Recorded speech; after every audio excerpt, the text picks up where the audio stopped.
Friends, ఈ మధ్యలో చాలా మందికి ఒక డౌట్ వస్తుంది. ఆల్కహాల్ తక్కువ మోతాదులో తీసుకుంటే గుండెకు మంచిదంటారు. కానీ WHO ప్రకారము సేఫ్ లిమిట్ అనేది ఆల్కహాల్తో లేదు. ఏది ఆల్కహాల్ అయినా అది గుండెకైనా శరీరానికైనా మెదడుకైనా ప్రమాదకరమే.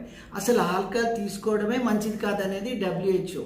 కానీ కొంతమంది చిన్న చిన్న సర్వేలు, శాస్త్రీయమైన సర్వేలు పెద్ద ఎత్తున లేకపోయినప్పటికీ కొత్త మోతాదులో రెడ్ వైన్ తీసుకున్నట్టే కొంతవరకు గుండెకు సేఫ్ అంటున్నారు. కానీ ఎవరైతే ఆరోగ్యంగా గట్టిగా ఉంటారో, ఎవరైతే రోజు శారీరక శ్రమ చేస్తారో, ఎవరి లోపల కొవ్వులు ఉండవో, ఒబేసిటీ లేని వాళ్ళు, బీపీ లేని వాళ్ళు, షుగర్ లేని వాళ్ళు, ఫిట్నెస్ ఉన్న వాళ్ళు రెడ్ వైన్ ఒక 30 ml తీసుకుంటే నష్టం లేదు. అంత మాత్రమే తీసుకోమని కాదు, తీసుకోకపోవడమే మంచిది. అయితే గుండెకు మంచిదా కాదా అనేది కొందరు మంచిది అంటున్నారు, కొందరు చెడు అంటున్నారు.